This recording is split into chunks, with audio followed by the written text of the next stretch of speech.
Bona nit. Finalment, el president Quim Torra ha vist el nomenament del seu govern publicat al Diari Oficial de la Generalitat. Ha costat molt des que les eleccions del 21 de desembre van donar lloc a una nova majoria independentista al Parlament. 5 mesos de vaivens i intents fallits, de forts enfrontaments polítics. Prèviament, Junts per Catalunya i Esquerra Republicana van intentar investir com a presidents de la Generalitat Carles Puigdemont, Jordi Sánchez i Jordi Turull, sense sortir-se'n. El nomenament de Quim Torra com a president ha vingut acompanyat d'una forta polèmica i gravíssimes desqualificacions personals. Però ara ja hi ha govern. L'article 155 ha deixat d'estar vigent i s'obre un nou camí que molts analistes preveuen curt i ple d'obstacles. En parlem, doncs, de tot plegat i d'algunes coses més amb el nou president de la Generalitat, Quim Torra. Bona nit, president. Bon vespre. Cada vegada que surt el seu nom, cada vegada que el seu nom apareix en certa premsa, en certes columnes, en certes tertúlies, en nom de molts polítics, apareixen inexcusablement, ineludiblement, una sèrie de desqualificatius. Que si supremacista, que si racista, que si xenòfob. Vostè ha demanat, i tot això té a veure amb una sèrie de piulades, amb una sèrie d'articles que vostè va escriure quan, evidentment, encara no era president de la Generalitat. Vostè ha demanat disculpes a tota la gent que se poguera sentir ofesa per aquells articles o aquells tuits, però tampoc no ha donat més explicacions. I a mi m'agradaria justament començar per aquí, perquè em diguera realment si ara repassant aquells articles considera que hauria de canviar alguna cosa i què hi havia de racisme o de supremacisme o de xenofòbia en aquells escrits de vostè. Sí, efectivament, hi ha hagut aquesta polèmica i la veritat és que m'ha sabut molt greu i m'ha sabut molt greu també personalment, perquè jo vinc de la tradició del catalanisme i el catalanisme és tot el contrari del que aquests dies jo de sobte em trobo amb aquests insults. El catalanisme ha sigut un moviment integrador, cohesionador. Nosaltres hem defensat sempre que Catalunya és un país de pas, que és un país de marca, que és un país d'acollida i, si m'ho permet, i per dir-ho en paraules de l'amic enyorat Jordi Cuixart, que és un país de lluites compartides. Jo ahir em trobava amb una persona que em va dir, diu, es que yo no puedo ser catalán porque no me dejan. Y le vaig preguntar, ¿y per què? Pues porque no me dan los papeles. A mi aquest fet em va interpel·lar molt, de dir, com és possible que una persona que està aquí, en el nostre país, que està treballant, que es vol integrar, que vol tirar endavant la seva família en el nostre país, no pugui exercir en plenitud els seus drets. I també penso que aquesta és la resposta del per què nosaltres, des del moviment independentista, republicà català, volem aquesta república per a tothom. I en la presa de possessió dels consellers jo parlava de la república com una casa de tots i on tothom es senti a casa. I penso que aquesta és la voluntat que hi ha hagut sempre en el catalanisme i és la meva. Però vostè m'està parlant ara d'una voluntat política i també d'una manera de ser personal de vostè. Sí. Però en aquells articles, per exemple, quan vostè feia referència als espanyols, com un col·lectiu diferent als catalans o diferent a vostè, vostè feia algunes afirmacions amb una certa contundència o amb una certa ironia que, repetides ara, resulten greus. Hi ha dues coses que m'agradaria tractar sobre aquest tema. Primer, el mateix desig de llibertat que jo tinc pel poble de Catalunya el tinc per la resta dels pobles d'Espanya.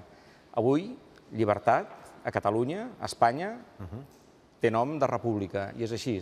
Per tant, jo desitjo al poble espanyol el millor èxit, que avanci cap a la república, sobretot, que avanci en empoderar-se, que avanci en sentir-se sobirà dels seus destins. I aquest és el desig que tinc molt profund. Però també sobre això, i vostè ho apuntava, jo penso que aquest és un país on la tradició irònica, on el periodisme, ja sap que tinc una certa apreci per un periodisme dels anys de la República, un periodisme pugilístic, si vol, també. Un periodisme en el que, d'alguna manera, intentes contrastar amb el lector, intentes fins i tot provocar el lector. Jo l'he practicat i no em puc excusar d'haver practicat aquest periodisme perquè és el periodisme que a mi m'agrada. És la tradició del Xamà, Cabot, Bernils, que és la tradició on jo em sento integrat. I, per tant, reclamaria, demanaria també a aquest país que ha fet de la ironia una de les formes de vida catalanes que tinguem aquest punt d'acceptar aquesta llibertat d'expressió i d'aquestes opinions. Però jo no sé si Juli Cabot o si Ramon Barnils o si altres periodistes iguals, altres columnistes incisius, irònics, etc., podrien haver acabat com a presidents de la Generalitat després d'escriure el que escrivien. I jo he acabat com a president de la Generalitat. Com a president de la Generalitat, en seu parlamentària i en els discursos d'investidura ja vaig dir el que vaig dir, si algú mai s'havia pogut sentir ofès per algunes d'aquestes expressions. Jo, com a president de la Generalitat, i penso que en totes les intervencions que he fet a partir d'aquell moment, doncs estic dient el que estic dient, demano que jutgi a Quim Torra pel que estic fent, per les persones amb qui m'estic entrevistant, per les decisions que prendrem, pels riscos que prendrem, i em sembla que aquesta és la petició que jo faig almenys als espectadors i al poble de Catalunya. Una de les primeres visites que ha fet vostè després de prometre el càrrec ha estat precisament a un col·lectiu de sensepapers que estan tancats protestant per la seva situació. I no s'ha de ser gaire maliciós per veure que potser això era un gest per corregir una mica tota la imatge que estan projectant sobre vostè. I em sabria fatal, perquè aquesta petició amb l'amic Rubén Wagensberg l'havíem demanat des de feia molt temps abans. Va haver-hi una assemblea justament d'aquest col·lectiu per decidir si els semblava bé que hi anés o no hi anés, i van acordar aquest dia. Lamento que això es pugui interpretar així, perquè a més vaig demanar que això no es fes públic, que no hi hagués 5 càmeres. Va ser un debat, jo penso que molt enriquidor per part de les dues bandes, 2 hores debatent punts molt concrets que em faig meus, sobretot amb una idea central que hi havia en aquella reunió, que era: hi ha una idea de racisme estructural a la societat, i per tant cal combatre transversalment aquesta idea de racisme des de tots els àmbits. I això em sembla un tema molt rellevant, i que jo vaig fer pròpies aquestes paraules com a govern de la Generalitat i que ho treballem en cada un dels departaments de la Generalitat. President, catalans som tots, els que se senten només espanyols, els que se senten catalans i espanyols, els que només se senten catalans, els que venen de fora d'altres parts del món i d'entrada se senten el que eren i no se saben encara ben bé què sentir-se perquè acaben d'arribar o perquè encara no entenen com ho tenim tot muntat. President, catalans som tots? Catalans som tots. Si una de les gràcies, al meu entendre, del moviment que tots plegats estem tirant endavant és aquest desig de ser republicans, de ser catalans, de tu escollir. No som d'on naixem, som d'on estem treballant, d'on tenim les famílies. Ahir, per exemple, també hi ha un altre tema que a mi, sincerament, em dol moltíssim, el tema de l'acolliment familiar i de que totes les famílies puguin tornar a estar juntes. És que tenim la sort de ser un país que escull i, per tant, nosaltres som un país que escollim ser catalans. I això em sembla fantàstic. Però hi ha gent que se sent només catalana i que quan mira a la gent que se sent, per exemple, només espanyola o també espanyols a Catalunya, els mira d'una manera diferent, com diem, aquests no són el que haurien de ser. Jo penso que, això, de debò, jo penso que a la societat catalana, gràcies a Déu, hi ha una riquesa, una pluralitat, una transversalitat, uns debats, que és el que precisament volem nosaltres que passi també en el Parlament i en les institucions. Que el debat que hi ha al carrer, que és un debat sa, natural, lògic, que és un debat mediterrani, llatí, perquè som això, els catalans, com els valencians, com els amics de les illes, aquest debat l'hem de traslladar també al Parlament. Al Parlament, el que no podem fer són traslladar aquests debats als àmbits judicials. El que hem de ser capaços és que aquest país dialogui amb ell mateix i dialogui en totes les instàncies, sigui al Parlament, sigui al carrer o sigui amb el govern de l'estat espanyol. Després en parlarem una mica d'això que comenta vostè, però abans aquestes acusacions, aquestes desqualificacions, han arribat a algun punt realment més que dur ja. Va ser Alfonso Guerra el que va parlar de vostè titlant-lo de nazi. Vostè va anunciar una querella, no sé si ha presentat aquesta querella, però en tot cas n'haurà de presentar moltes de querelles a partir d'ara. Doncs les presentaré una darrere l'altra perquè estic fart d'aquests insults, fart precisament d'aquest insult per un català demòcrata. Dir-li nazi és el pitjor insult que se li pot fer. Perquè, escolti'm, nosaltres sabem perfectament, i si jo alguna cosa també he estudiat, és una mica el món de l'exili. Tots els catalans que marxen a l'exili, 150.000 catalans que marxen a l'exili, molts d'ells lluiten a la resistència francesa. Alguns van a parar als camps de concentracions, Mauthausen, i escolti'm, no només li regalaré un llibre que jo vaig editar sobre els camps d'extermini al senyor Guerra, sinó que li regalaré el llibre de Montserrat Roig sobre els catalans als camps nazis. O sigui, que no insulti mai més a cap català dient-li nazi, perquè és el pitjor insult que es pot fer a un català. Malgrat tot, és conscient vostè que hi ha una forta s'anunciava, la van anunciar al principi el mateix José María Aznar com una espècie d'amenaça, però resulta que finalment ha estat més que una amenaça. Ell va preveure que abans de trencar-se Espanya, va dir l'expresident Aznar, es trencaria Catalunya. Veu que hi ha realment una divisió en la societat catalana d'una gent que se sent molt incòmoda perquè vostè sigui el president de la Generalitat o fins i tot que tinguin por per decisions que pugui prendre vostè i que els afecten? Jo veig que en l'àmbit polític, alguns que precisament estan en la política per promoure aquests conflictes són els que més estan atient aquesta polèmica i en canvi no la veig en la societat. Jo arreu on vaig, veig gent amb la qual no tinc absolutament cap problema, tot el contrari. Veig gent que opina diferent i només faltaria que en aquest país no opinessin tots diferent. Si la riquesa, penso, de Catalunya és que hi hagi aquesta pluralitat d'opinions, de debat. Això és absolutament enriquidor. Jo, a més, no sé, per formació jurídica sempre tinc la tendència a pensar que l'altre té una part de raó i que, per tant, fruit d'aquesta també tradició pactista dels catalans, doncs que és molt probable que la part de raó que tingui ell, juntament amb la probable part de raó que tingui jo, acabem fent alguna cosa que a tots dos no ens sembli correcta. Per tant, sisplau, demano a tothom, sobretot, deixem d'insultar-nos i, sobretot, comencem a parlar i comencem a debatre. Ha sentit parlar aquests dies a Catalunya d'un terme que fa molt de respecte i també fa una certa por, sobretot si s'escampa, depèn de quina intenció, que és austerització. Hi ha gent que diu que no austerització en el sentit de dos exèrcits, austerització en el sentit de dos blocs inamovibles que viuen el seu món i que ja no entren en el món de l'altre per res. Una gent que mira unes determinades televisions, una gent que llegeix una determinada premsa, una gent que parla amb una determinada gent i que ja no vol saber res de la gent que no pensa com ells. No ens ha passat mai i no ens passarà. No ens passarà, i la millor manera que això no ens passi és justament que votem, que decidim entre tots democràticament quin és el futur de Catalunya.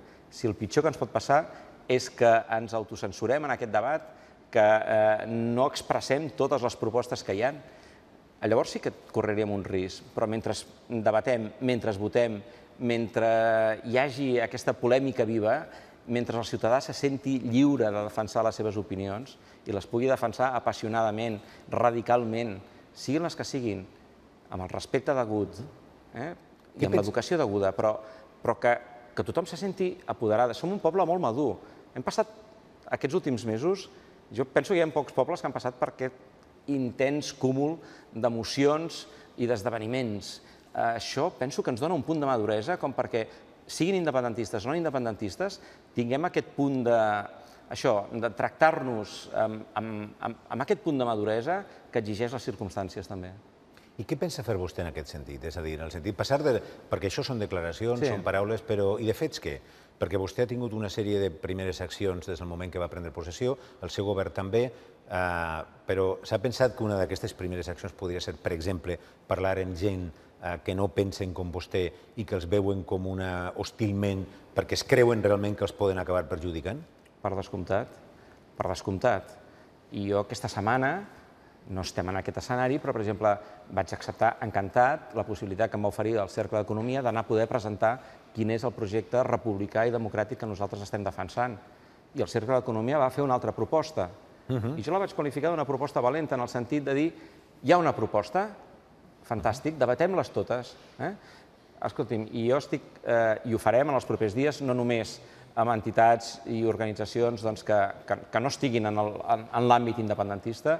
Jo anuncio també que la setmana que ve ja començarem les reunions amb tots els grups parlamentaris de l'oposició, els invitarem a Palau, començant, evidentment, per la líder de l'oposició, i encetar aquest diàleg que no només volem, insisteixo, amb el govern de l'Estat, sinó sobretot el volem a Catalunya. M'agradarà després parlar una mica de com es combinen aquestes dues idees, però en tot cas abans hi havia una altra prèvia. Vostè ha arribat amb una altra tornada. Tenim una tornada d'una cançó, una altra tornada d'una cançó, per deslegitimar-los, bàsicament.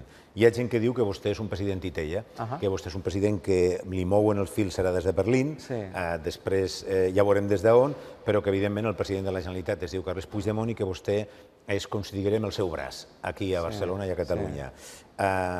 President, com porta aquesta relació?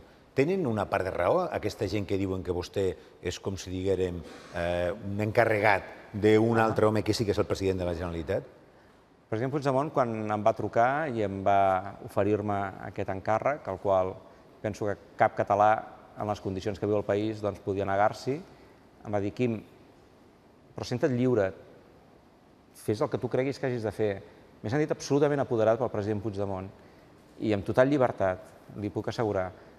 Dit això, el president Puigdemont en aquests moments representa el lideratge del moviment independentista de Catalunya. El president Puigdemont en aquests moments, en el que és el que nosaltres venim denominant espai lliure a Europa, està ajudant a la internacionalització del cas català. El president Puigdemont és el líder també del nostre grup parlamentari.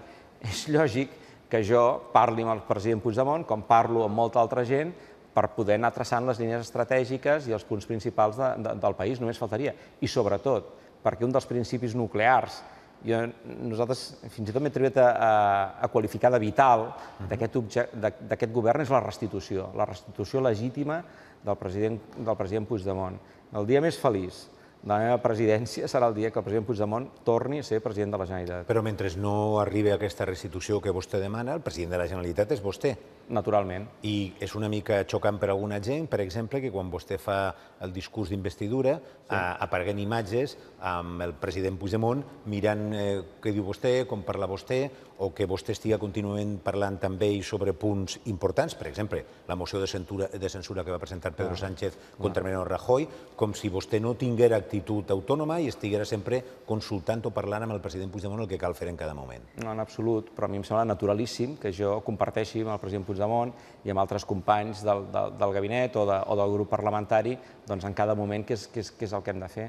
Jo em sembla que aquesta és una actitud que no només em sembla natural, és que vull mantindre-la perquè a mi, com pot imaginar-se també, m'interessa molt rebre totes aquestes opinions, tots aquests suggeriments per poder prendre jo les decisions que he de prendre.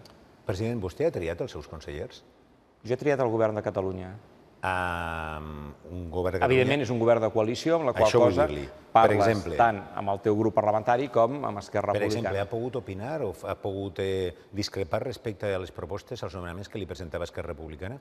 És un govern de coalició i, lògicament, comentes, suggereixes i arribes a un acord. El punt principal d'un govern de coalició és pactar. I nosaltres vam pactar un pla de república amb Esquerra Republicana, que és el que estem tirant endavant. I qui ha decidit els consellers proposats per Junts per Catalunya? Els consellers? Sí. Jo. Vostè? Naturalment, sí. I, per tant, la gent que diu que ha passat una altra vegada com l'altra vegada, que vostè s'ha trobat un govern fet i fins i tot gairebé hi ha una estratègia feta, no tenen raó. És evident, i torno a insistir, que després de tots aquests mesos de negociació s'anaven perfilant tota una sèrie d'acords amb Esquerra Republicana, interiorment nostra. Han sigut uns mesos molt difícils, molt complicats. Jo he tingut la sort de poder-hi participar sobretot a través de dues vies. A través del que va ser la negociació amb els companys i companyes de la CUP. Jo m'hi vaig implicar molt a fons. Sempre dic que el projecte independentista és un projecte de 70 diputats. Necessitem aquesta majoria àmplia. No em van votar, no em van votar. S'hi va vincular molt, però no el van votar. Em sap greu que no em votessin la CUP, però espero poder-los convèncer amb l'acció de govern, amb fets, que aquest govern és un govern que segueix avançant en el que vam decidir entre tots en el referèndum d'autodeterminació del 1 d'octubre, és a dir, constituir Catalunya en un estat independent en forma de república. Aquest és el nostre objectiu. No ens hem de despistar que aquest és el nostre objectiu. Recorda vostè que passàvem els objectius, per exemple, amb els partits socialdemòcrates, que deien, no, al final ha de vindre la dictadura del proletariat, però primer, abans de ser socialdemòcrates, quan eren socialistes, però abans que arribi la dictadura del proletariat, doncs, en fi, anirem fent moltes coses que pugui provocar això, però al final mai no s'arribava al punt final. Vull dir, em fa l'efecte que la CUP, quan vostè diu que al final és la república, li preguntaran, però vostè ara què farà? Molt bé. De moment, què tenim? Què tenim? Sembla l'anunci, no? Sí, què tenim de moment? Què tenim? Tenim un referèndum d'autodeterminació amb més de 2 milions de vots i 200.000 vots que van votar que no i que li donen un valor enorme perquè penso que en gran part de la solució de tot plegat ve de la força que puguin fer aquests 200.000 vots de nos que van voler participar en aquell... I jo els respecto moltíssim. Penso que aquí, en aquest no propositiu, en aquest no que vol participar en el debat nacional, hi ha una gran part de la possible solució del nostre problema i tenim una declaració política d'independència el 27 d'octubre, no ho hem d'oblidar. Això és el que tenim, d'acord? i ara comencem una nova etapa. I vam dir, a partir d'aquí... Home, però la nova etapa, perdó, president, es defineix precisament per no complir tot allò. Es decideix... Tenim això, això està sobre la taula, tenim això. I ara hem decidit, escolteu, a partir d'ara comença aquest nou govern, dels quals la responsabilitat de tot el que passi és nostra, i això ho he explicitat tant en el discurs d'investidura com ahir també aquí a Palau en el discurs que vaig fer al públic en general i als consellers. La responsabilitat de tot el que passi a partir d'ara és del govern, en primer lloc meu, i del govern que presideixo, però el que ara que hem de fer és avançar decididament en aquest objectiu. I com ho farem? Nosaltres tenim 3 vies d'acció republicana. Espai lliure d'Europa, interior, a través del govern, ajuntament i Parlament. Això d'Espai lliure d'Europa, perdona un segon. Ara en parlarem. Tercera via, ciutadania. Una ciutadania mobilitzada, una ciutadania apoderada. Tenim la gran sort de tenir, insisteixo, gràcies a tots aquests mesos, un poble adult, a qui cal parlar adultament, a qui no pots sostreure'l de les seves decisions que ell ha de prendre. I, per tant, si tenim aquesta ciutadania que és capaç d'engegar un gran debat nacional, tenim 3 vies d'acció que ens han d'acabar convergint en el que ha de ser el nostre objectiu, que és el del referèndum d'autodeterminació del 1 d'octubre. A veure, president, quan l'anterior govern, el que el va presidir a vostè i que finalment va acabar dissolt per al 55, va arribar al poder, juntament amb el suport de la CUP, es van comprometre a desobeir. És a dir, en un moment determinat, millor dit, es van comprometre a obeir al Parlament i no atendre les requisitòries o les instruccions del Tribunal Constitucional o de qualsevol altra instància de l'Estat. I això va acabar com ha acabat i no ha estat precisament bé. Si vostè parla d'això, immediatament la primera pregunta és, però escolta, això que té vostè ara és un govern autonòmic o és un govern per acabar desobeint i anar cap a la república o ser coherent amb el referèndum i la declaració d'independència? Això vol dir veure aquestes 3 vies d'acció només des d'una perspectiva. I jo el que demano és que ho veiem amb tota la seva plenitud, perquè és llavors quan ho entendrem. Jo vaig prometre el meu càrrec de president de la Generalitat atenent-me i deixant molt clar que jo només responc davant del Parlament de Catalunya, que és on considero que hi ha la sobirania del poble de Catalunya. Però és cert que de la suma d'aquestes 3 vies d'accions és on hi ha de trobar la complementarietat. Perquè si no, certament, des del govern, nosaltres per on insistirem? Per exemple, i ahir ho vaig anunciar, la nostra primera mesura, on creiem que podem, sobretot, incidir i incidir d'una manera directa i, en aquest sentit, per tota la població, doncs, en convertir el nostre pla social en l'autèntic motor de canvi republicà. Nosaltres proposarem, de manera molt immediata, en el proper Consell d'Executiu, que es formi ja una comissió, un grup de treball, en el que recuperarem el contingut d'aquelles 16 lleis socials suspeses pel Tribunal Constitucional. I entenc que, naturalment, havent-hi un govern del PSOE a Espanya, aquestes lleis no seran suspeses de cap de les maneres. Per tant, això què ens permetrà? Fer polítiques per a tothom. Sí, però un moment, si vol, arribarem a aquestes polítiques per tothom i arribarem fins i tot als pactes o als acords que vostès podran fer amb Pedro Sánchez i en el seu nou govern, que tot això està per definir, però abans jo li volia preguntar una altra cosa, perquè vostè, quan parla d'això, al final, jo crec que se juga de nou a una molta ambigüitat. És a dir, per un costat vostè està dient, mire, nosaltres, si en un moment determinat cal, obeirem el Parlament de Catalunya i ja està. Per un altre costat, vostès és la conseqüència, tot el govern actual, de l'aplicació del 155. I vostè parla que no renuncia a allò que va portar a aquella dissolució. No s'entén, encara que vostè digui que hi ha 3 punts de confluència, etcètera, al final jo no sé quanta gent més s'hi perd. És a dir, què volen fer vostès? Un govern autonòmic, complint la llei estricta que marca el marc constitucional espanyol, volen fer un govern que vagi a camí a poc cap a una nova etapa, que sigui, per dir-ho així, una nova etapa de desobediència i, per tant, una nova etapa de desmarcar-se de la Constitució espanyola, o no sé, o una barreja de tot plegat. Però pot ser una mica, en aquest sentit, més explícit i més clar? Sí, així és que no m'estic explicant bé i, per tant... No, segurament és que no l'entenc jo bé. Vostè insisteixi, perquè això ha de quedar molt clar. No, perquè ho hem escrit, ho hem presentat, nosaltres endegarem un programa de presentacions del que és el Pla República per tot el país, perquè precisament arribi tothom i ens expliquem molt millor. Primer, sobre el tema obeir o no obeir, jo prefereixo parlar d'oportunitats, de crear moments. Per tant... Ara el moment és d'obeir o de no obeir? No. Ara el moment és que avancem, ara el moment és de restitució. Nosaltres vam dir, de la restitució, el nostre programa tenia un lema molt senzill, era una frase. Jo vinc del món de l'empresa, en l'empresa normalment quan fas un projecte dius quina és la visió d'aquest projecte. I la visió era de la restitució a la Constitució, el projecte de Constitució de la República Catalana. Aquest és el projecte que tenim per aquesta legislatura. Per tant, arrenquem en la restitució, que per nosaltres també representa tornar a prendre possessió del que eren el govern de Catalunya. Això també té un valor immens. Avui ho hem vist, el conseller Bargalló anant a veure els mestres de l'Institut de Sant Andreu, la consellera d'Agricultura en marxa. Hem recuperat el govern autonòmic. Hem recuperat el govern autonòmic i hem de revertir tot allò que durant el mandat de l'article 155 ha perjudicat el poble de Catalunya. I aquí hi ha una part important, diguem, de prendre possessió, de restituir-nos a nosaltres mateixos. Què ve després? Avançar. Però si vostès recuperen el govern autonòmic i després ve avançar, i avançar suposa una vegada més desobeir... No, perquè avançar vol dir buscar oportunitats, buscar un moment, anar creant aquest moment. Això és el que significa avançar. A través, no només del govern, a través d'un Parlament de Catalunya que s'ha de convertir en una autèntica àgora republicana i el centre de debat de ciutadania.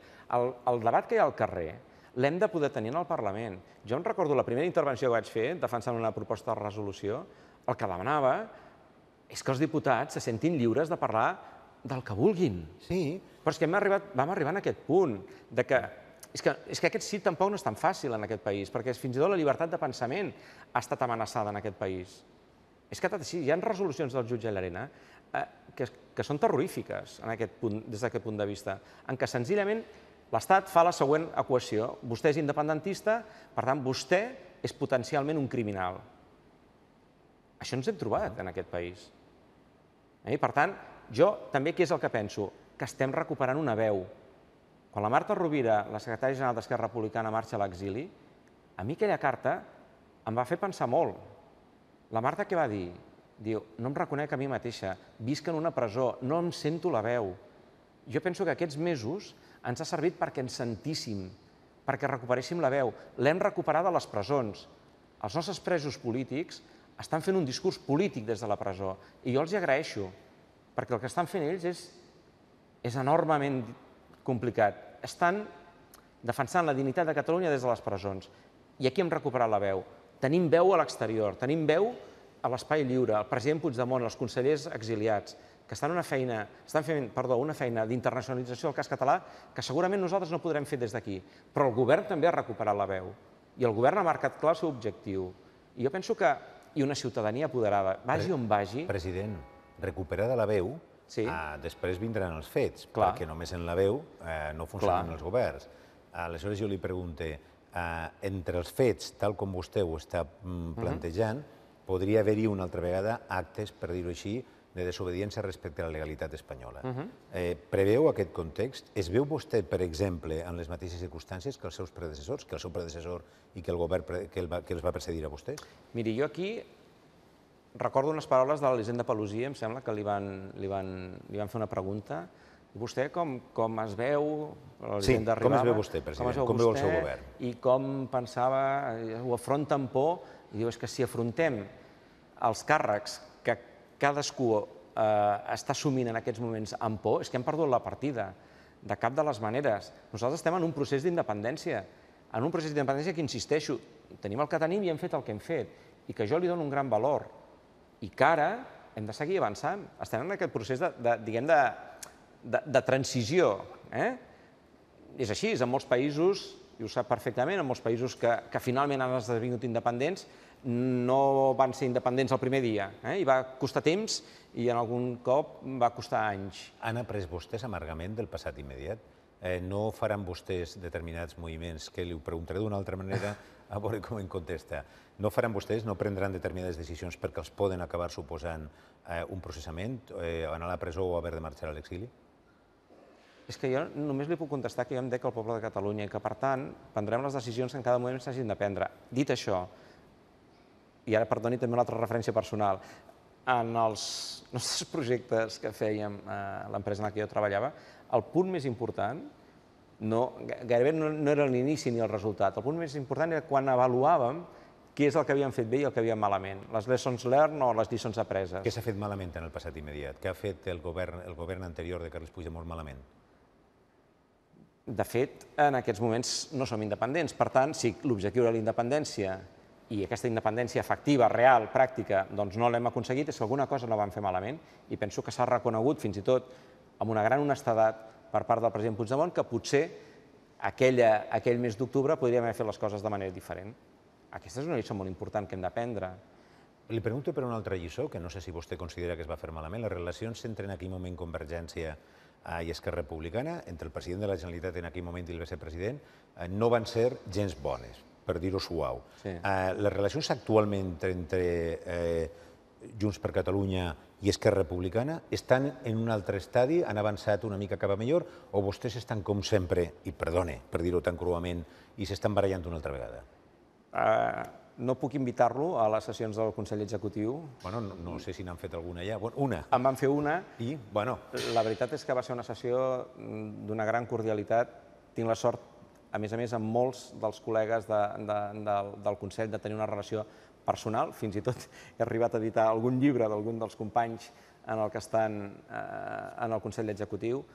Tenim tots els mateixos objectius. Sabem el moment excepcional, de dificultat excepcional que viu el país i, per tant, jo li puc assegurar, jo com a president de Catalunya, que no permetré que en aquest govern puguin haver-hi altres temes que ens distreguin dels nostres objectius. Queda un tercer element en concòrdia o en discòrdia, que és la CUP, i vostè n'ha parlat, diu que hi parla molt, que té una bona relació amb la CUP, però li torno a insistir, no el van votar en la investidura. I això fa temer, per exemple, per l'estabilitat parlamentària.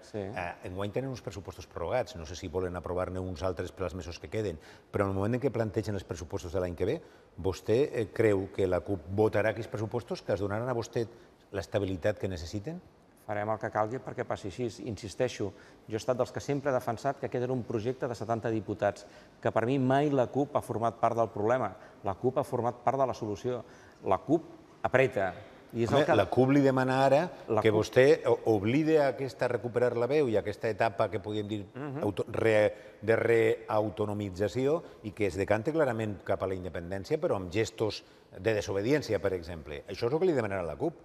I jo li diré a la CUP que el que hem de crear entre tots és oportunitats, és moments, que tenim un projecte social en el qual els demano la seva màxima implicació, que ningú com la CUP és capaç de liderar probablement i d'organitzar un procés constituent en el qual també els demano la seva implicació màxima.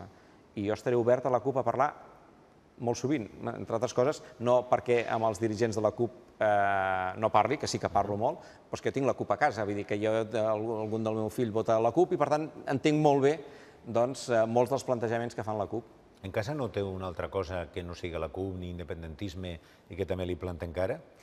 No, a casa també tenim la meva filla que també està amb algun CDR, etc. Vull dir que jo tinc una família molt compromesa amb el país i estic orgullosíssim d'ella. Escolta, tot això em fa pensar que si se'n surt la legislatura podria ser llarga, podria haver-hi pressupostos, i si no se'n surt haurà de mirar de fer altre tipus de... hauran de mirar al seu govern altre tipus d'acords. Per exemple, podria ser per aprovar un pressupost amb el PSC o amb els comuns, amb Catalunya en Comú. S'ho ha plantejat, ha parlat ja amb Miquel Iceta, ha parlat ja amb Xavier Domènech buscant aquesta possibilitat. També li recorde que l'independentisme, vostè representa una opció independentista, sempre parla d'eixamplar la base. La base s'eixampla cap a aquestes forces, no cap a la CUP ni cap a vostès mateixos, perquè això no eixampla res. Correcte. Per tant... Al meu entendre, eixamplar, per mi, vol dir dues coses. Primer, aquest motor de canvi dels programes socials. Aquí és on realment, si som capaços de gestionar bé el paquet de mesures socials i de prosperitat econòmica que té el govern, aquí podem demostrar, i ho demostrarem amb fets, que governem per tothom. Per tothom. Perquè que tinguem un millor ensenyament, perquè tinguem una millor salut pel país, això beneficia a tots, independentistes o no independentistes. Per tant, aquest és un dels punts. I el segon punt, en aquests moments, me n'he oblidat. No, eren dos, però en realitat eren dos sigles i dos personatges. Era parlar i obrir-se cap als socialistes, cap a Miquel Iceta. Perdó, exacte. Parlar i obrir-se cap a Catalunya en Comú, Xavier Domènech. Jo no he pogut parlar encara parlar, entendre's, per seure i començar a sentar algunes bases estratègiques ni amb el PSC ni amb els comuns. Però és evident, aquesta setmana ja ens hi posem a treballar. Hi ha una iniciativa que nosaltres recolzem i que em sembla interessantíssima, d'aquell front comú de defensa dels drets civils i polítics que va en el seu dia presentar el president del Parlament. Em sembla que aquí també tenim un recorregut llarg, un camí per endavant molt interessant amb els comuns, que nosaltres també considerem uns socis molt prioritaris en tot el que fa referència a tot aquest àmbit social i de defensa de les llibertats i dels drets civils. Malauradament, amb el PSC, és que el PSC va votar el 155. I això vol dir que vostè els descarta per qualsevol acord? No, això vol dir que jo necessito saber del PSC què vol, com del PSOE. Jo necessito saber quin president del govern espanyol em trobaré. El president Pedro Sánchez que va votar el 155 o el president Pedro Sánchez que semblava que en el discurs d'investidura seu obria algunes portes. Per això vull parlar amb ell. Ha parlat amb ell, ja?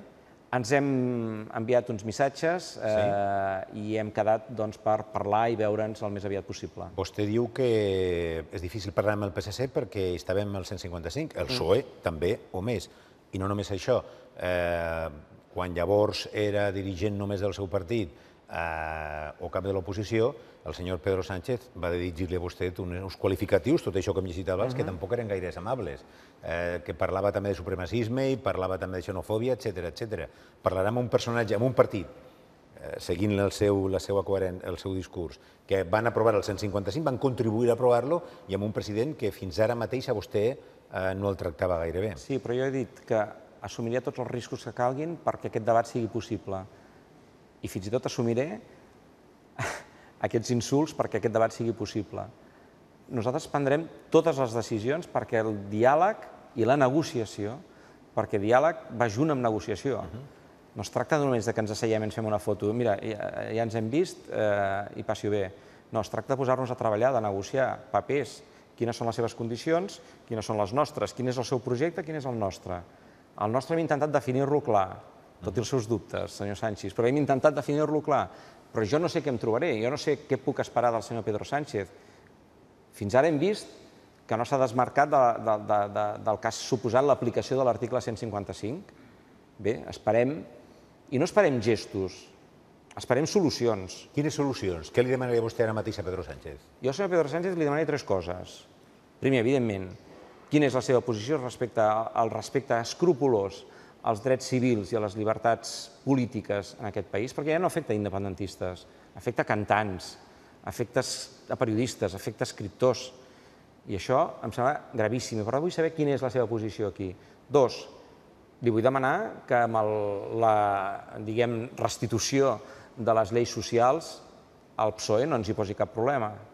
Sembla que un partit d'esquerres... Aquest paquet que vostè ha explicat abans, per si algú no ens està entenent ara, de 16 lleis que el Parlament de Catalunya va aprovar, que van ser recorregudes pel govern de Mariano Rajoy i que ha suspès el Tribunal Constitucional. Correcte.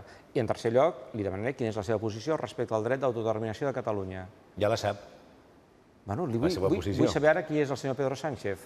Potser ha canviat el senyor Pedro Sánchez, potser diguem que aquestes noves circumstàncies fan que també ell vulgui assumir riscos. Anem a escoltar a veure quina és aquesta proposta. I això és negociar, i això és seure's i negociar. No hi ha una altra sortida. Miri, senyor Sánchez, jo sobretot vinc cada dia en aquesta casa magnífica del Palau de la Generalitat pensant que no normalitzem una situació d'excepcionalitat com la que vivim. És que és monstruós pensar... Jo demà me'n vaig a Extremera a veure els consellers, jo em trobaré davant de mig govern de la Generalitat. Em trobaré el vicepresident Oriol Junqueras, em trobaré el conseller Romeva, el conseller Turull, el conseller Rull, en Quim Forn. Els tindré allà, mig govern de la Generalitat. I és que això ens està passant. I per tant, això no podem normalitzar-ho. No podem normalitzar-ho. Però vostè creu que això pot arreglar-ho Pedro Sánchez? És a dir, el govern, i segons el sistema judicial espanyol, té una certa influència, per dir-ho així, Una certa influència. sobre la Fiscalia. Una certa influència. Una certa influència i, per Que tant, no tenim nosaltres, que tenen ells. I, per tant, vostès podrien esperar, per dir-ho així, una altra actuació dels fiscals. Recorda que el fiscal general de l'Estat, en el cas, per exemple, de Joaquim Forn, va demanar-li al jutge que el deixara en llibertat i el jutge va atendre la petició. D'acord, pot passar això perquè estem parlant Del sistema judicial, sí. que prefereixo no qualificar la seva actitud davant de tot el que està passant, perquè em sembla absolutament... Ja anava a qualificar-lo, prefereixo no qualificar-lo. Perfecte. Però té aquesta certa influència. Però certament ja estem en un sistema judicial. Com guanyarem? Guanyant a Europa. És que en aquests moments hi ha ciutadans, perdoni, hi ha consellers que pels mateixos motius pels quals els consellers que jo vaig a veure demà són a la presó, en una presó preventiva sense judici, jo els vaig poder abraçar tranquil·lament a Brussel·les l'altre dia. És que és clar, és que és tan inconcebible com això. I si això no ens impacta, no ens impressiona, no ens interpel·la, però no els independentistes, no. Si això no interpel·la a un no independentista, és que tenim un problema. Segurament hi ha el problema, però torno a insistir, què li pot demanar el senyor Pedro Sánchez concretament amb això? Una altra actuació, una altra actitud de la Fiscalia? Per exemple, també l'acostament dels polítics presos, dels presos polítics a Catalunya, és una altra demanda que podria estar. Què li pot demanar que puga fer el president del govern espanyol? Jo vull saber què opina de tot, perquè això no va d'un gest aquí, ara et nomeno un delegat de govern que no sé què... No, és que amb això s'ha acabat. Jo necessito saber què opina, quin és el projecte del senyor Pedro Sánchez per a Catalunya. Quin és? O es pensa que amb la situació d'excepcionalitat i de normalitat política que viu el país, els catalans podem acceptar un gest? És que és gravíssim. Nosaltres hem dit que la crisi catalana és una crisi europea, és que és gravíssim, és que ningú a Europa no entén res del que està passant. És més, a Europa estan començant, els estan començant a arribar notícies que desconeixien, que els estan esparverant, com per exemple adonar-se que hi ha un substrat franquista en les institucions espanyoles que potser algú, pels temps que havien passat, considerava superades. Que de sobte Europa torni a redescobrir que encara hi ha el Valle de los Caídos en ple funcionament, és que això no ho entén ningú. I li puc assegurar que a Alemanya no ho entén ningú. Un govern socialista espanyol a Espanya podria canviar aquestes coses? I té vostè una certa fe en tot això? Ha de canviar-ho, ho ha de fer, perquè ara té un moment el senyor Pedro Sánchez. El va tenir el senyor Zapatero, també, i la seva llei de memòria històrica que es va quedar no a mig camí, no, a un trosset de camí. Però ara ell pot revertir aquesta situació. I el país ha madurat, Espanya ha madurat. Espanya s'ha adonat que aquella transició democràtica amagava moltes coses. I amaga sobretot un problema que té Espanya molt important, un problema de llibertats públiques. Sap de qui he rebut felicitacions jo de part dels espanyols? Doncs dels republicans espanyols, perquè veuen en el procés d'independència i de llibertat de Catalunya una oportunitat per a Espanya, perquè Espanya l'oportunitat la té en una república. Són majoria o són minoria? No ho sé, Tampoc li pregunto a vostè, què parla amb ells? A mi els que m'han felicitat són amics, són gent amb algunes responsabilitats, però gent que vol pel seu país el mateix que jo vull pel meu, la màxima llibertat possible, i això passa per la República i també passa per la República d'Espanya. President, s'acabarà la intervenció financera de la Generalitat? S'acaba dilluns. S'acaba dilluns del tot o les disposicions que s'havien pres abans de l'aplicació del 155 es mantenen? No, aquestes s'acaben, excepte les que van acompanyades de les mesures del FLA, que crec que consisteixen en que mensualment s'envien unes informacions a Madrid, etc. Informacions que el vicepresident Junqueras es va negar com a conseller d'Economia a facilitar en un moment i que va implicar, abans del 155 també, una major intervenció. Correcte, però el que sí em sembla molt rellevant, en qualsevol cas, és que no només ens desfem de l'article 155, sinó d'aquelles mesures que també es van imposar unes setmanes, uns mesos abans. Això és molt rellevant, això ho ha dit el vicepresident Pere Aragonès, i per tant felicitem-nos-en. Una altra barrera més que trenquem. Em permet una falca amb això. Quan parlem de barreres i parlem d'actuacions immediates del govern. El Diplocat, que va ser suspès, totes les delegacions catalanes a l'exterior, les recuperaran vostès immediatament? Nosaltres esperem que totes les delegacions catalanes les tornarem a posar totes en marxa. Esperem no, les hauran de posar vostès. No, ho farem. Ho farem. Només faltaria. I tenim tot el dret. Nosaltres jutgem de manera molt positiva la tasca que s'ha fet a les delegacions i necessitem aquestes delegacions. Això serà ràpid? No només. Això serà tot el ràpid que el conseller Maragall pugui fer. I sobre el tema Diplocat, nosaltres considerem que la dissolució del Diplocat és un autèntic, diguem, engany jurídic. No es va fer com s'havia de fer i, per tant, lluitarem per la restitució del Diplocat, i tant que sí. Tasca en la qual no només el Diplocat, els responsables i amics del Diplocat, l'Albert Royo en concret, voldria enviar-li la meva enorme i més sincera felicitació. Van fer una tasca brillantíssima. President, quan m'està parlant ara vostè de què li proposarà i què espera del nou president del govern espanyol, estic pensant que igual ell sí que s'apunta a la línia que li van marcar l'altre dia els representants del Cercle d'Economia en les jornades de Sitges. Li van plantejar a vostè fer un nou estatut d'autonomia, que aquesta vegada sí fora diferent, gairebé amb rang constitucional, i li van parlar de finançament. I vostè va dir que encantat de parlar amb això. Segurament Pedro Sánchez també li podria dir que les coses podien anar per ahí. Les coses podien anar per aquesta via ara de començar a negociar o a discutir com aprovar un estatut que realment, o com fer efectiu un estatut que realment tingués un rang superior i que no pogués ser anul·lat, i com millorar el finançament? De cap manera. Nosaltres partim d'un referèndum d'autodeterminació de l'1 d'octubre, que per nosaltres és un moment fundacional. Qualsevol resposta que durant aquests mesos hem intentat donar en totes les investidures i en tots els passos que hem fet per avançar, partia d'aquí. I si això va ser un referèndum d'autodeterminació, això implica que nosaltres estem en aquest procés d'independència. I, per tant, no ens sembla que tornar a l'Estatut sigui una possibilitat. Dit això, també dic, i també ho he repetit, veiem quines són les propostes. Jo per això em vaig alegrar de la proposta del Cercle. No, és que la va celebrar aquella proposta. La va celebrar perquè també era un tema, em sembla, d'elegància institucional, agrair al Cercle d'Economia que fes una proposta, perquè és que jo moltes vegades no sé quines són les propostes de certes entitats. I els hi vaig demanar als empresaris, escolti'm, vostès, de l'aeroport, d'aquella reunió de l'IES de fa 10 anys, on som? Resulta que som on érem fa 10 anys. Del corredor mediterrani, què els hi sembla? Hem avançat? O és que ara el corredor mediterrani ja passa per Madrid i se'n va cap a no sé on? I també els hi vaig dir, se'n recorden que el senyor Mariano Rajoy fa un any, una mica més, ens va prometre 4.000 milions per fer no sé quines inversions? On són? Els han vistes vostès? I demano als empresaris catalans un punt de lideratge també en aquest país. Perquè podem mantenir posicions polítiques diferents, certament, però a tots ens interessa que aquest país prosperi. Què opina vostè de la gran empresa a Catalunya? La gran empresa que l'altre dia va fer aquesta proposta, però en canvi podríem pensar que davant Mariano Rajoy tenien una actitud més aviat tèbia, més aviat sumisa, perquè no es va veure almenys públicament que li plantejaren de fer un altre tipus de política en Catalunya.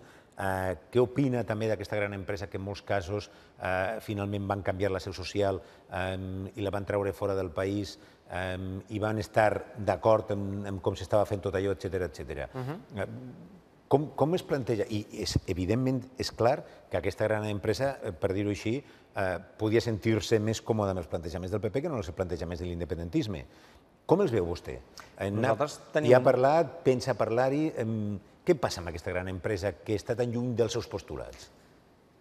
Jo vaig aprofitar amb la reunió amb el Cercle d'Economia per tenir altres contactes que no li puc explicar en detall perquè eren contactes privats. Escolta'm, la gran empresa que està obtenint uns resultats extraordinaris, com el conjunt d'economia del país, està encantada de seguir tenint aquests beneficis extraordinaris.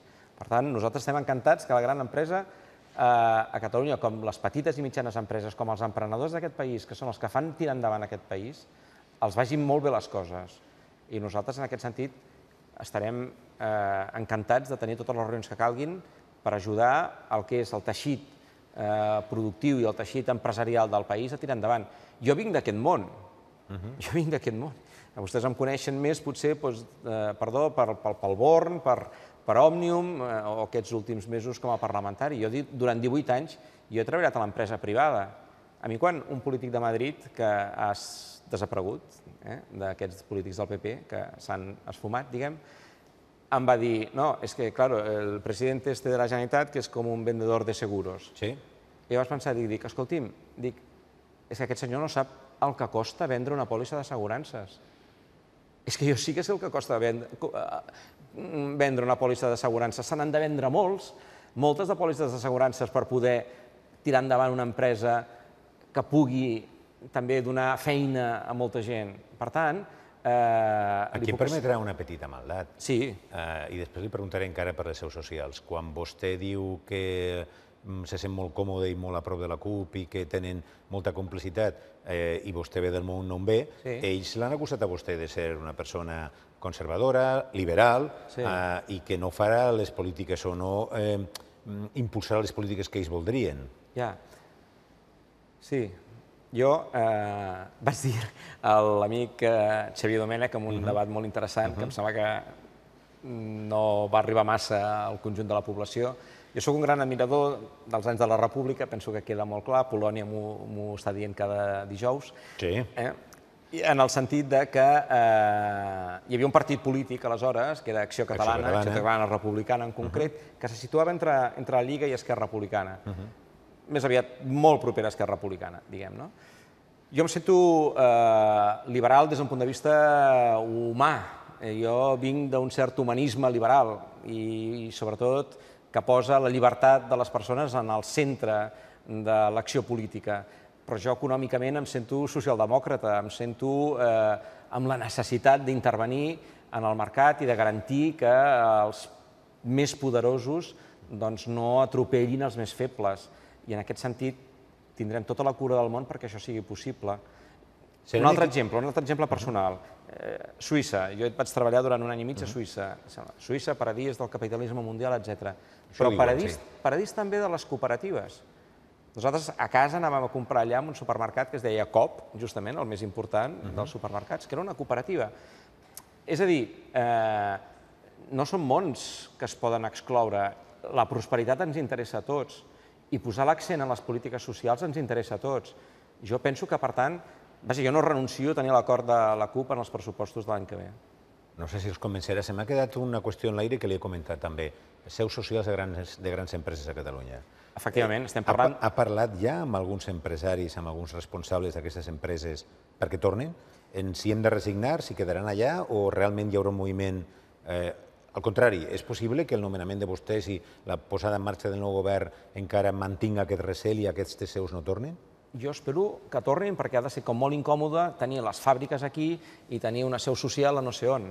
I que, per tant, fins i tot penso que per un tema de comoditat de tots, tant de bo aquella seu social torni, perquè el que és evident és que ni els empleats han sigut traslladats, ni les fàbriques han desaparegut, ni les oficines han desaparegut de Catalunya, que això és el fet més important. Però nosaltres volem donar aquesta tranquil·litat, aquesta seguretat al món empresarial i estem fent aquests gestos perquè efectivament retornin també les seus socials a Catalunya. Jo penso que és molt estrany que si tu vols ser part de la vida activa, civil del teu país, traslladis la seu social a un altre lloc. Vaja, em sembla que Creu vostè que realment va haver-hi una intervenció del govern del senyor Mariano Rajoy forta en aquest sentit? Creu que se'n van anar perquè realment tenien por del que poguera passar a Catalunya o aquestes empreses van traslladar la seu social perquè els van induir des del govern de l'Estat? Li pregunta a vostè. Ja, però va haver-hi el decret que va haver-hi. El decret, segons Mariano Rajoy, era per facilitar, perquè li havien demanat que fos molt més fàcil. Sí, no, sempre. Tot el govern de l'Estat sempre tots són facilitats perquè passin aquestes coses i en aquest cas va ser una grandiosa facilitat per obrir una porta immensa per on, mentrestant, per darrere, anaves empenyent a les empreses perquè marxessin. És que, com les fotos que ens van fer amb qui calia fer, com les intervencions de tots els dirigents europeus que calia fer, etc. A veure, és que l'estat espanyol ha jugat totes les cartes que ha pogut perquè el procés d'independència no pogués tirar endavant, fins la més abjecta de totes, que és empresonar la gent per haver posat unes urnes perquè la gent pogués votar. Jo vaig anar a veure la consellera Bassa l'altre dia, fa unes setmanes, juntament amb la Carme Forcadell a la presó, que estava formidable, la consellera estava amb una energia, unes ganes, i que em va dir, i ara surt i digues que som unes hostatges i que no hi ha dret. I jo, pam, vaig sortir, són unes hostatges, no hi ha dret. Però la consellera em deia, diu, Quim, saps per què estic aquí? Perquè vaig obrir uns centres cívics, perquè la gent pogués votar. És que això és tan demencial com això. I la consellera està tancada a la presó perquè obre uns centres cívics. Clar, és que per mi és incomprensible. Veig que per vostè això és un tema prioritari i un tema de... És que és un tema vital, és que és un tema moral, és un tema que el país ha de fer seus. I insisteixo i apel·lo als no independentistes a que se sentin interpel·lats per aquest fet. Gent que ha de fer 600 quilòmetres amb els seus fills. Estem veient créixer el fill del Jordi Cuixart i la Txell Bonet. Aquell nano, del seu any de vida, 7 mesos, el pare està a la presó. És que jo, de debò, aquest punt d'inhumanitat, per una cosa, és que què va fer el Jordi Sánchez i el Jordi Cuixart? Què van fer? Segons el jutge, van impedir l'acció de la secretària de la Justícia, Per l'amor de Déu, hi érem, jo hi era. Jo estava allà també aquella tarda. Jo hi era, com milers de ciutadans. I el que vam sentir dels Jordis era que, per favor, aneu a casa, tranquil·litat, pacífics, i sortiu. Hi ha centenars d'imatges. I en canvi, aquella gent, i el Jordi Sánchez i els seus fills, és que de debò hi ha un punt d'inhumanitat en aquesta qüestió que ha provocat aquest... Jo estic d'acord, hi ha un punt ara emocional en la política catalana que ens està provocant a tots un moment molt difícil, que tots el vivim com el podem. Però jo, en el meu cas, és que, clar, són amics, companys de viatge. Però vostè haurà de carregar sobre l'esquena una situació que per vostè és d'una brutal injustícia, però l'haurà de carregar perquè és així, és la decisió d'un jutge que n'ha decretat la presó preventiva i que només aquest jutge o la sala del Suprem podrien alterar, i mentre això sigui així es pot denunciar tant com vostè, però clar, tampoc no sé si contínuament ha d'haver-hi... No sé, el que vull dir és que això s'escapa de les seues prerrogatives. Sí, i en aquest sentit, però torno a insistir, a Europa hi ha 3 consellers que viuen en llibertat, que es poden moure lliurement per Bèlgica, quan a les presons espanyoles hi ha la gent tancada. I això ha d'interpel·lar els no independentistes, els ha d'interpel·lar fins a fer-los canviar. Jo, o em sembla que va ser també l'Elsa Artadi, en una intervenció que va fer va ser l'Elsa, a la consellera Artadi en el Parlament de Catalunya, li va dir al senyor Miquel Iceta que el convidava, si volia, a anar junts a la presó. Aquest seria un gest que penso que trencaria moltes coses. I jo li faig també... Ha notat que al cap i a la fi estem parlant d'humanitat. Em sembla que vostè està parlant de... Miri, jo el que més m'ha sobtat d'aquesta meva entrada en la política és aquest punt d'inhumanitat que jo no l'he arribat a entendre de cap de les maneres. Jo arribo aquí, diguem, fa uns mesos, i sí que podia conèixer gent, etc. Però molts dels polítics que nosaltres tenim, o de la classe política, porta veient-se anys i anys, no? I pensar que companys seus, col·legues d'escó, amb els que s'hauran discutit, segur que sí, però potser han fet un cafè al bar del Parlament o s'han vist després un dia sopant o en ambients més relaxats, que aquesta gent estigui a la presó i que de sobte no existeixin, no sé, a mi sincerament m'ha costat molt d'entendre-ho. És un tema que porto malament. Exacte, no voldria ser en aquest sentit massa aspre, però, president, si això es converteix al final gairebé en una obsessió prioritària pel president de la Generalitat... No m'ho porti aquí, no és una obsessió, però sí que és un compromís vital. Jo penso que resolguem aquest tema és un tema nuclear. És el tema que provoca aquesta excepcionalitat. Podríem estar en un altre escenari. Podríem estar en un escenari que amb uns polítics que podrien haver desobeït, vés a saber què, doncs estiguéssim parlant d'uns processos judicials de desobediència, etc.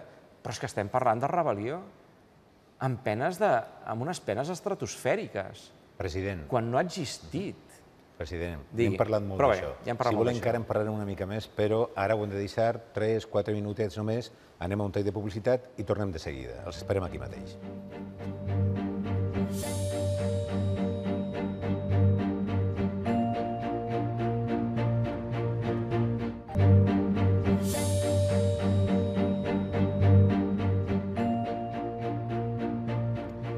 Hola de nou, bona nit de nou i benvinguts una altra vegada a aquesta entrevista en directe amb el president de la Generalitat, amb el president Quim Torra, que transmetem en directe per Catalunya Ràdio, per TV3, també pel 324.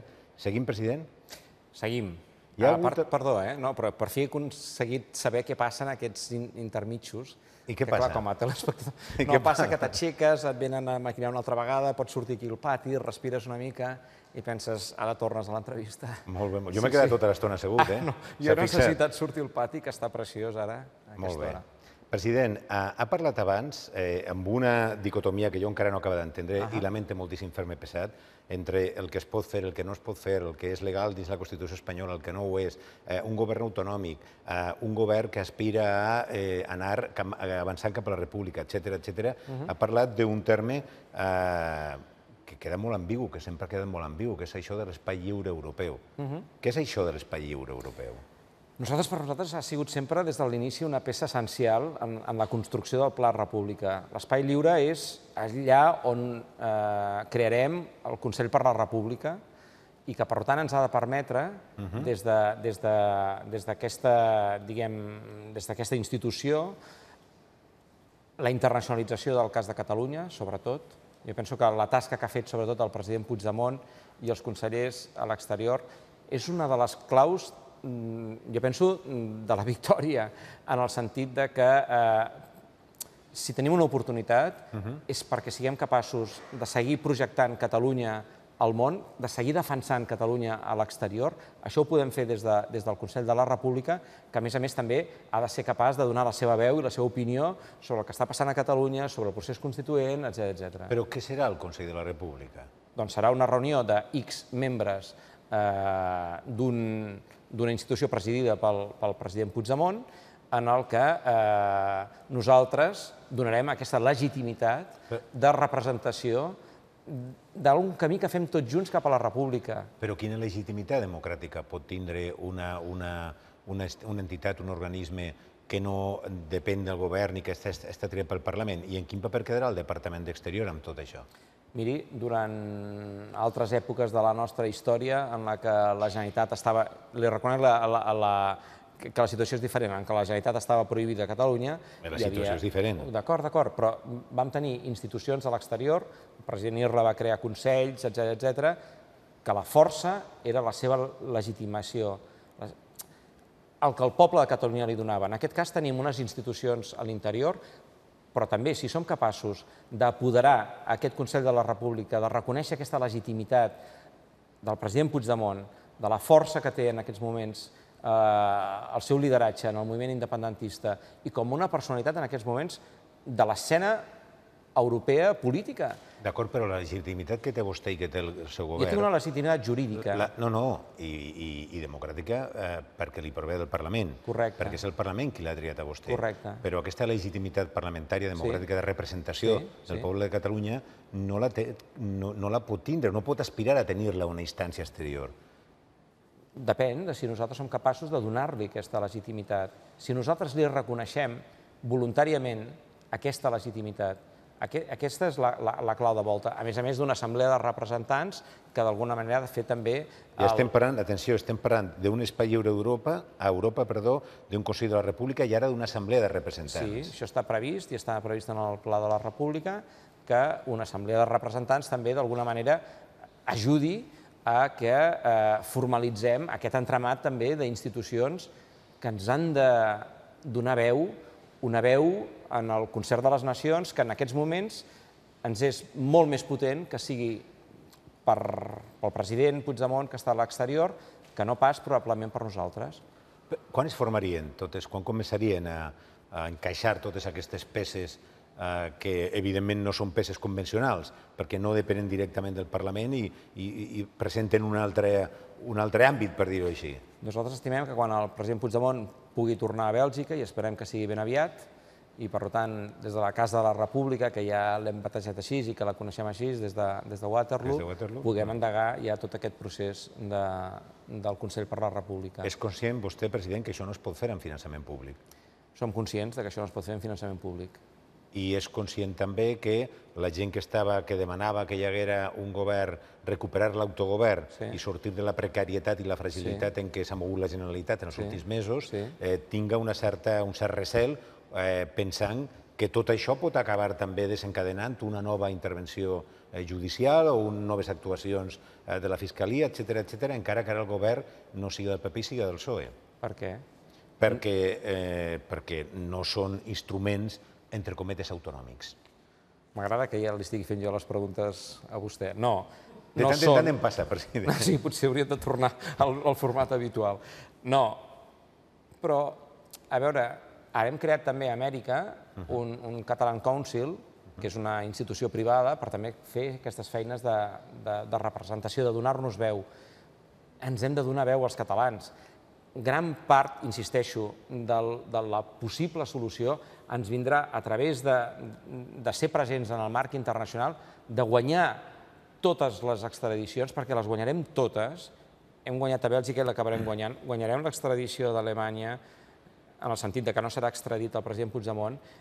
Guanyarem l'extradició a Escòcia, perquè no serà extradida la consellera Ponsatí, i, naturalment, Suïssa no extradirà mai per motius polítics qui es refugia a Suïssa. Per tant, aquestes primeres victòries, i estic d'acord amb vostè quan em deia que aquí a Espanya hi ha tot un procés judicial, certament. Ens costarà desenganxar-nos d'aquest procés judicial perquè és així. Però aquestes victòries han d'acabar influint en aquest procés judicial i, per descomptat, després guanyarem, segur, els judicis d'Espanya en les instàncies internacionals. És que allà on hi ha justícia, guanyem. Vol dir que a Espanya no hi ha justícia? És que a Espanya no hi ha justícia com s'entén en un país democràtic. És que en cap país democràtic hi ha totes les persones que tenim nosaltres a la presó sense una sentència. És que enlloc no passa. És que Europa no ho entén ningú. Però estem tornant a parlar d'ells i vostè em sembla que volia parlar d'altres temes. Sí, no. Jo li parlo d'això i és veritat que tornem, o li parlo d'altres coses i tornem a això. Continuem parlant d'altres coses, perquè vostè està dient tot això. Tot això permetrà també fer una administració quotidiana de tots els àmbits que depenen de la Generalitat amb eficàcia, amb solvència. Per exemple, quan parlem, el primer acte polític que ha fet el conseller, el nou conseller d'Educació, el senyor Josep Bargalló, és anar-se'n a parlar ràpidament a l'escola de Sant Andreu, però clar, mentrestant, i l'oposició els recordarà cada dia, encara hi ha barracons, encara hi ha problemes en la formació professional, encara hi ha... No hi ha el perill que vostès estiguen massa atents a tota aquesta situació absolutament anòmala i que descuiden resoldre aquests problemes de logística que són tan necessaris també? No, el perill seria al revés. El perill seria que normalitzéssim una situació que no és normal. Aquest és el perill. El perill és que en una situació tan excepcional com la diu Catalunya ens penséssim que aquí no passa res. Llavors sí que és un perill i és un perill gravíssim. Per tant, hem de posar aquest accent en aquesta excepcionalitat. En aquest país no hi ha... Sí que hi ha una cosa més important que les escoles, i són els mestres d'aquestes escoles. I per tant, el conseller Bargalló ha fet molt bé d'anar donant el suport que aquest govern donarà sempre a qualsevol mestre que sigui injustificadament perseguit per qualsevol motiu polític. Això vol dir que no ens hem de cuidar de tota la resta? I tant que sí, però davant del que suposa aquest moment d'excepcionalitat i de persecució política i de regressió democràtica, que esperem que amb el PSOE això s'acabi, perquè això es pot acabar. Si el PSOE fa el que fa, aquestes persecucions es poden acabar, i per tant nosaltres estem esperant que això sigui el que passi.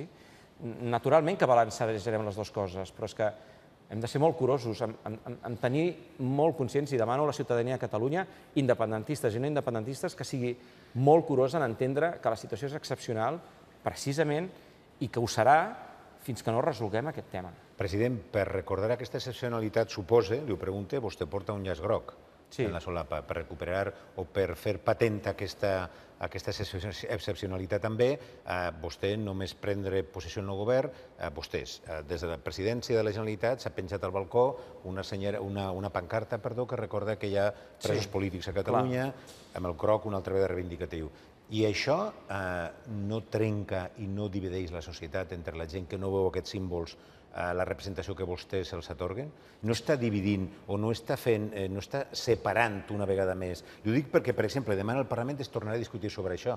El president Torrent vol reunir els grups perquè no passa el que va passar l'altre dia. Els diputats de Ciutadans van retirar un llaç groc d'un seient del govern i va acabar tot allò en un enfrontament. Això ja està prenent també, cada vegada pren més espai en la vida normal entre la gent i gent que es baralla per posar llaços grocs i gent que es baralla per apartar-los i per retirar-los. I tot això al final també desencadena un enfrontament. Primer, llibertat d'expressió i respecte. Si retrocedim un mil·límetre en la llibertat d'expressió, retrocedim molts anys. Per tant, per mi això és vital. Dos, avui estava a Berga amb l'alcaldessa. No sé, els ajuntaments d'aquest país han fet durant aquests anys una tasca extraordinària. I si els ajuntaments d'aquest país i els seus alcaldes i regidors gairebé que s'han partit la cara per aquest país, em sembla que el mínim que pot fer la institució que representa el conjunt del país és posar un llaç groc a la seva façana i estar al costat de tanta gent i de tants ajuntaments i de la ciutadania que està lluitant per aquest tema. Insisteixo en el moment d'excepcionalitat i permetin que interpel·li els no independentistes davant d'aquest moment. Han d'entendre el que nosaltres sentim, han d'entendre que si no resolvem aquest tema és difícil que entrem en un moment de normalitat política. President, vostè vol ser el president dels no independentistes? Vostè és el president dels no independentistes? Jo sóc el president de Catalunya i, per tant, sóc el president dels independentistes i dels no independentistes. I el programa que nosaltres farem és un programa d'execució del govern que beneficiarà, esperem, tant els independentistes com els no independentistes, que hi hagin millors escoles, que hi hagin millors hospitals, que hi hagi un corredor mediterrani. Penso que beneficia independentistes i no independentistes. I és més, tinguem el debat sobre si ens convé o no la independència. Tinguem-lo d'una vegada i civilitzadament. És a dir, jo estic esperant que la gent que pensa que ens convindria com a país continuar a Espanya doncs em doni els arguments perquè jo pugui veure-ho acceptable. És a dir, un 8% de dèficit fiscal anual, que ja és estructural, és que quin país del món ho suporta? 16.000 milions d'euros cada any. Amb aquests 16.000 milions d'euros podríem fer millors polítiques socials o no? És un vell debat, president, però sap, se'ns està acabant el temps. Hem arribat al final de l'entrevista. Moltíssimes gràcies per les respostes. Moltíssimes gràcies també per intentar aclarir alguns punts que no sé si han quedat del tot clars, però almenys crec que ho hem intentat, vostè més que jo segurament. I gràcies també a vostès per l'atenció que s'han prestat. Fins aquí, molt bona nit. Moltes gràcies. Gràcies. Al final no hem parlat de